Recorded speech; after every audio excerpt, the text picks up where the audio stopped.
तो कितना ही अच्छा होता कि कराची में भी अगर इस तरह अगर कर दिया जाता। वैक्सीनेशन की जो ड्राइव थी वो कैसी थी वहां पर कराची में? कराची का वैसे तो पूरी दुनिया ने और पूरे मुल्क ने वो सारा मंजर देखा जो गुज़श्ता 2 रोज से आप टीवी पर भी देख रहे होंगे कि कराची के अंदर एक बड़ी तादाद में लोग जो हैं अब वो वैक्सीनेशन सेंटर की तरफ जो है बड़ा रश है लोगों का। ये तो आज ट्वीट भी किया गया मुर्तज़ा वहाब की तरफ से कि 2,11,000 के करीब जो है वो वैक्सीनेशन जो लोगों ने वैक्सीन कराई, लेकिन उसमें जो लोगों की तकलीफ है वो उन्होंने नहीं बताई।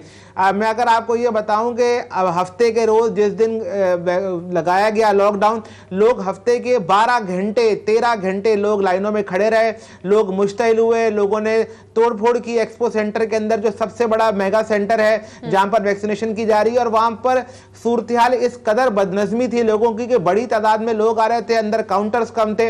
अच्छा, अगर आपने लोगों के लिए अगर डंडा उठा ही लिया है कि आपने वैक्सीनेशन करानी है, तो जहां आप इतना बड़ा मेगा सेंटर बना रहे हैं, अगर वहां को आदमी 8-8 घंटे खड़ा रहेगा तो उसको पीने के लिए पानी भी दस्तयाब नहीं है, अगर उसको कुछ खाने को चाहिए तो वो दस्तयाब नहीं है। एक अजीब सी सूरत हाल है। आप सिर्फ मेगा सेंटर जो एक्सपो सेंटर है उसकी बात अच्छी नहीं है। काशिफ, मुझे ये भी बताइएगा, जिस तरह से भी आपने बात की कि नहीं बात की गई है ताजरों से, उनको एक कॉन्फिडेंस में नहीं लिया गया है, तो इस पर सिंध हुकूमत का क्या स्टांस है? वो क्या कह रहे हैं? क्या आया जो कंप्लीट लॉकडाउन किया जा रहा है सिंध हुकूमत की जानिब से उसको एज इट इज रखा जाएगा?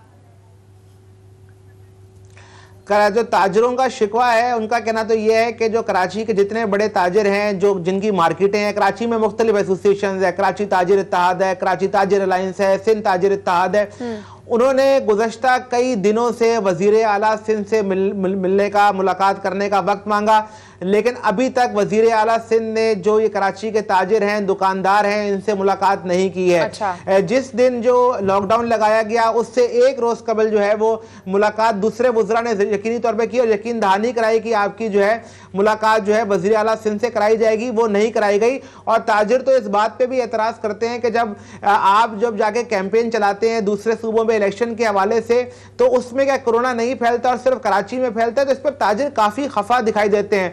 एक जो कराची की टिम्बर मार्केट है, तो उन्होंने तो यहाँ तक कह दिया कि हम अपने मुलाजमीन को यहाँ से फारिग कर रहे हैं, हम उनकी तनख्वाह नहीं दे सकते। ज़्यादातर ताजिरों ने यह भी कह दिया है कि हम बिजली के बिल अदा नहीं कर सकते। और सबसे अहम बात यह है कि जो इसकी टाइमिंग है वो बड़ी अहम है।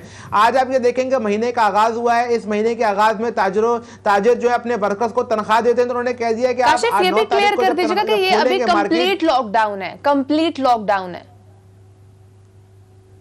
जी बिल्कुल, मार्केटें बाजार बंद है। और सबसे अहम बात जो है वो ये है कि अगर आप 8 तारीख को बाजार 9 तारीख को खोलते हैं तो जिन्होंने सैलरी देनी है वो कह रहे हैं मैं अगर आगे से पेमेंट नहीं मिलेगी तो कैसे पेमेंट करेंगे। तो जो दुकानदार जो लोग काम करते हैं उनको इनमें तनख्वाह नहीं मिल सकेगी। मारिया, मुजम्मिल साहब से ये पूछना चाहिए। मुजम्मिल असलम साहब बड़े होपफुल थे, पाकिस्तान की मईशत जो है वो अब टेक ऑफ कर रही है, इस पोजीशन में है। अब मुजम्मिल साहब अब भी आप उतने ही पुरुमीद हैं, क्योंकि खुदा ना खास्ता जो सिचुएशन जिस जानिब जारी है और जो कराची की सिंध की सूरत हाल है, इसके क्या मनफी असरात मईशत पे सर पड़ेंगे? देखिए, शुक्रिया मारिया और अकील आप दोनों का। सबसे पहले तो मैं आपको बताऊं कि मैं जो पुरुमीद था, जुलाई के इख्तिताम के जो नंबर है वो आना शुरू हो गए। मिसाल के तौर पे टैक्स कलेक्शन के नंबर जो है 410 अरब रुपए, 67 बिलियन रुपीज जो है अपना जो है गवर्नमेंट ने टारगेट से ऊपर जो जमा किया। आज एक्सपोर्ट पर आ गए 2.35 अरब डॉलर। पाकिस्तान की तारीख में इतने ज्यादा एक्सपोर्ट के नंबर जुलाई में नहीं आए। अभी थोड़ी देर पहले जो है मेरे व्हाट्सएप में ये आ गया कि 1 अरब लीटर पेट्रोल जो है ना सिर्फ जुलाई के महीने में बिका है।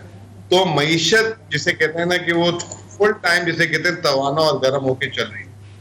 और ये मईशत ऐसे है जैसे कि आपका जिस्म है, अगर आपके किसी एक जिस्म में भी कहीं पे कोई जख्म आ जाए, चोट लग जाए या कोई प्रॉब्लम आ जाए, तो आपका जिस्म उस तरीके से उस फुर्ती से काम नहीं कर सकता। कराची जो है इस वक्त पूरे पाकिस्तान का समझ में बैकबोन है। हाँ, बैकबोन कह लें, दिल कह लें। अगर आपकी सोचे कि बैकबोन में जो है कमर में दर्द शुरू हो जाए तो आप जो है चल नहीं सकते और मुश्किलात आ जाएंगी। तो कराची हमेशा से, मैं आपको एक बात बताऊं, मैंने कल वीडियो भी की थी, ट्वीट्स भी किए थे, आपको हैरानगी होगी, कुछ आपको फिगर्स देता हूं। रोजाना का गवर्नमेंट ऑफ पाकिस्तान को 20 अरब रुपए का टैक्स कलेक्ट करती है, 20 अरब रुपए का। अच्छा। जिसमें से कराची 10 अरब रुपए कलेक्ट करती है। अगर कराची बंद होता है, जिस तरीके से अभी आपके रिपोर्टर ने भी बताया, तो 10 अरब रुपए का एक दिन का नुकसान है। और ये 9 दिन का इन्होंने जो है लॉकडाउन लगाया, तो 90 अरब रुपए आप सोचें। और एहसास प्रोग्राम में 260 अरब रुपए पूरे साल के, तो 100 अरब रुपए आपने सिर्फ मतलब हाथ झाड़ दिए टैक्स में, आपने कलेक्शन में लूज कर लिए। फिर कहते हैं कि पाकिस्तान की जो मईशत का 33% कराची कंट्रीब्यूट, 33%। 10 दिन का ये कुल मिला के पैदावारी नुकसान 450 से 500 अरब रुपए का है। यानी कि ये पैदावारी नुकसान एक आम आदमी का है, यानी कि जिसको तनख्वाह मिलनी थी, दिहाड़ीदार वाले को दिहाड़ी मिलनी थी, कारोबार वाले ने कारोबार करना था, सब्जी वाले ने सब्जी बेचनी थी। इन सिंपल टर्म्स मुजम्मिल साहब के ये अवाम जो है वो भूखी ना शायद मर जाए। देखें, भूखी तो अल्लाह ताला, हमारा एक यकीन होना चाहिए कि रिस्क अल्लाह ताला देते हैं। और मैं ये अल्फाज को इस्तेमाल करते हुए भी जो है डरूंगा, अल्लाह ताला इंतजाम किसी ना किसी तरीके से करा देते हैं। लेकिन ये जो है बगैर सोचे समझे, मुझे एक बात बताएं कि 24 घंटे के नोटिस में अगला आके ऐलान कर देता है कि जी लॉकडाउन।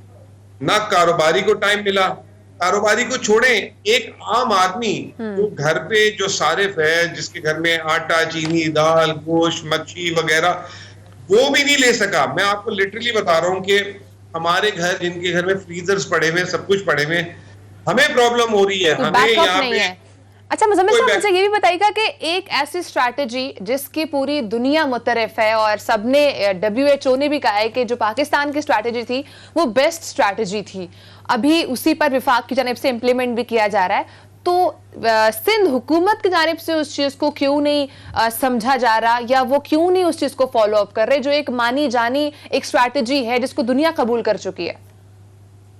देखें, पहली बात तो ये है कि ये इतने ज्यादा इररेशनल कह लूं, अंग्रेजी का वर्ड, मेरा उर्दू में बड़ा अच्छा वर्ड आ रहा है लेकिन मैं बोल नहीं सकता ऑन स्क्रीन, कि देखें इन्होंने कहा कि 2500 लोगों को कोरोना हो रहा है कराची में। अब मुझे एक बात बताएं कि we are in a digital age. आपने सबसे पहले क्या कहा मुराद अली शाह ने कि तमाम सरकारी दफ्तर बंद। हमें एक दफा बताते कि इनके सरकारी दफ्तरों में कितना वायरस आया। अगर इनके सरकारी दफ्तरों में भी वायरस है और इन्होंने वैक्सीन नहीं कराई, तो इससे अंदाजा लगा लें कि कितने ही नाअहल लोग हैं ये। और इन्होंने अगर अपने दफ्तरों में ही नहीं कराई वैक्सीनेशन, अच्छा फिर इनके पास कोई डाटा नहीं है। 2500 लोग आके जो है ना मुंह उठा के आ जाते हैं, कहते हैं 2500 लोगों को कोरोना हो गया। आप बताएं कि उसका एपी सेंटर कहाँ है, कौन से इलाके में हो रहे हैं, कौन से दफातर में हो रहे हैं, अगर कोई तफरी पार्क खुले हुए हैं, सीव्यू खुला हुआ है, कोई ऐसी जगह पे आप बताएं और उस जगह को आप कॉर्डन ऑफ करें। आपने आके ब्लैंकेट लॉकडाउन कर दिया। ये 5 करोड़ लोगों को, लोग कह रहे हैं ये लॉकडाउन नहीं हुआ, ये हाउस अरेस्ट हुआ है। अब लिटरली लोगों को आपने हाउस अरेस्ट कर दिया, आपने पब्लिक ट्रांसपोर्टेशन बंद कर दी। कितने, मैं ये कहूं कि बेवकूफाना तरीका है कि जो बसेस आ रही थी उनको कराची से 70 किलोमीटर दूर खड़ा कर दिया, और वहां से छोटे छोटे बच्चे, औरतें 70-70 किलोमीटर अपने सामान उठा के पैदल आए। कोई पब्लिक ट्रांसपोर्ट नहीं मिली। और दूसरी, बहरहाल मैं आपको एक और बात भी बता दूं, बहुत सारी शिकायत हैं पैसे लेके जिनसे काम मतलब करने की भी लोगों को इजाजतें मिलती हैं यहाँ पे। तो जिसकी जैसी दोस्ती, जिसका जैसा जो है ना असर रसूख या पैसा खर्च कर सकता है, मुजम्मिल साहब ये बताएं कि इससे हट के भी इकोनॉमी पे बात कर लेते हैं। प्राइम मिनिस्टर साहब ये कह रहे हैं कि दिसंबर में महंगाई ख़त्म करने का जो प्रोग्राम ले आएंगे। ये एक महंगाई का दाग इस हुकूमत पे ऐसा है जो अभी तक वो धो नहीं सकी। तो आप क्या समझते हैं कि वाकई इस पोजीशन में है हुकूमत के, ये महंगाई जो है ये दिसंबर तक कोई इसमें कोई खात्मा हो जाएगा, कमी हो जाएगी, कोई रिलीफ मिलेगा? देखिए, प्राइम मिनिस्टर भी कभी कभार ऐसी बात करते हैं कि उनकी बात पकड़ी जाए, ठीक है ना, और उनको ऐसी बात नहीं करनी चाहिए। देखिए, महंगाई का खात्मा नहीं हो सकता। महंगाई जो है आज भी जो है जुलाई का नंबर आया है 8.5% है। पाकिस्तान जो है आइसोलेशन में नहीं है, पूरी दुनिया पाकिस्तान नहीं है। अगर दुनिया में महंगाई होगी तो पाकिस्तान में आपको महंगाई करनी पड़ेगी, आपके पास वसाइल नहीं है। वजीर आजम को कहना यह चाहिए था कि महंगाई की रफ्तार कम हो सकती है। जैसे कि मैं आपको बताता हूं कि मई के महीने में हमारी महंगाई थी 11%, जून में कम होके वो 9.7% हो गई। इस दफा जुलाई के महीने में कम होके 8.5% हो गई है। खुद उनका जो इदारा है स्टेट बैंक, वो कह रहा है कि 8 से 9% ये जो साइल है इसमें महंगाई रहेगी। तो महंगाई कैसे खत्म हो सकती है? आपने ये बताना है कि जी महंगाई आलमी है और पाकिस्तान में औसतन 7 से 8% रहती है। अच्छा मुजम्मिल साहब, महंगाई तो है और वो आलमी लेवल पर भी हो रही है, तो उसका असर भी पड़ेगा, लेकिन हल क्या है? क्या मजीद लंगर खाने बनाना इसका हल है या कारखाने? कारखाने बनाना, लोगों की आमदनी बढ़ाना। मैं जो आपको बता रहा हूँ कि जिस रफ्तार से मईशत चल रही थी माशाल्लाह, अभी एक छोटी सी मिसाल ले लें, होंडा सिटी एक गाड़ी है, उसने गाड़ी लॉन्च की है, 12,000 गाड़ियां उसकी एडवांस, ठीक है ना। और जो है जिस तरीके से लोग टूरिज्म करें तो लोगों की कुव्वत खरीद बढ़ रही है। तो देखें महंगाई अगर कुव्वत, मेरे वालिद साहब हमेशा से एक बात कहते हैं कि अगर आपकी जेब में पैसे हैं ना तो महंगी चीज भी सस्ती है, और अगर पैसे नहीं है ना तो सस्ती चीज भी बहुत महंगी है। तो हमारे मुल्क में कुव्वत खरीद बढ़ाएं, लोगों की आमदनी बढ़ाएं और उसके साथ मुकाबला करें महंगाई को, पैदावारी सलाहियत बढ़ाएं। आपने बड़ा अच्छा वर्ड यूज किया कि पैदावार या लंगर खाना। ठीक है, अब मैं टाइम भी खत्म हो रहा है, ब्रेक का टाइम है। काशिफ साहब, मैं लास्ट पे आपसे कमेंट लेना चाहूंगी, आप भी बताइएगा इस वक्त अवामी रद्द-ए-अमल क्या है? और ये भी पूछ लें काशिफ साहब से कि ये 8 अगस्त के बाद एक्सटेंड होता नजर आ रहा है आपको ये लॉकडाउन? बज़ाहिर ऐसे लगता है कि 8 अगस्त के बाद लॉकडाउन एक्सटेंड नहीं होगा, क्योंकि सिंध हुकूमत पर ताजरों का प्रेशर बहुत ज़्यादा है। ताजरों के अलावा भी जो पब्लिक है उसका भी रिएक्शन बहुत ज़्यादा, लोग जो है सवाले से मुश्तइल दिखाई देते हैं। जहां आपसे कुछ देर पहले मैंने वैक्सीनेशन की बात की, वो भी बड़ा अहम मामला है कि लोग भी एकदम से जो घरों से निकले हैं, पहले काफ़ी देर तक लोग अनाउंसमेंट करते रहे कि वैक्सीनेशन करा लें। इस वक्त सूरत हाल ये है कि जिस वक्त मैं भी आपसे बात कर रहा हूँ, कराची के तमाम वैक्सीनेशन सेंटर्स पे इस वक्त जो है बेइंतहा रश है। और जो मैंने आपसे थोड़ी देर पहले एक और बात भी की थी कि जो महीने की 2 तारीख के जो आज 2 तारीख है और 8 तारीख तक अगर ये लॉकडाउन रहता है, 8 तारीख को अगर बाजार खुलते हैं तो जो दुकानदार हैं उन्होंने आगे से पेमेंट लेनी है। वो कहते हैं कि हमें आगे से पेमेंट नहीं मिलेगी। तो सवाल ये है कि अगर आप 9 तारीख को लॉकडाउन खोल भी देते हैं और जो लोग वहां पर काम कर रहे हैं उनको तनख्वाहें नहीं मिलती हैं, तो फिर क्या सूरत हाल होगी? क्योंकि असल मामला तो ये है कि लाखों दुकानदारों पर जो लोग काम करते हैं तो कह रहे हैं हम इस महीने तनख्वाह नहीं देंगे, बिजली के बिल नहीं देंगे। तो एक अजीब सी पैनिक सी सूरत हाल होगी, ना तनख्वाहें देंगे ना बिजली के बिल देंगे। तो आगे होने क्या जा रहा है, ये बड़ा अहम सवाल है। ठीक है, अब आगे क्या होने जा रहा है? बहुत शुक्रिया काशिफ साहब ने प्रोग्राम को टाइम दिया, बहुत शुक्रिया मुजम्मिल असलम साहब को अपना टाइम दिया। आगे सिचुएशन वर्स्ट होती हुई नजर आ रही है। सिंध हुकूमत को एक दफा इस फिर सोच लेना चाहिए कि स्मार्ट लॉकडाउन ही असल स्ट्रैटेजी है।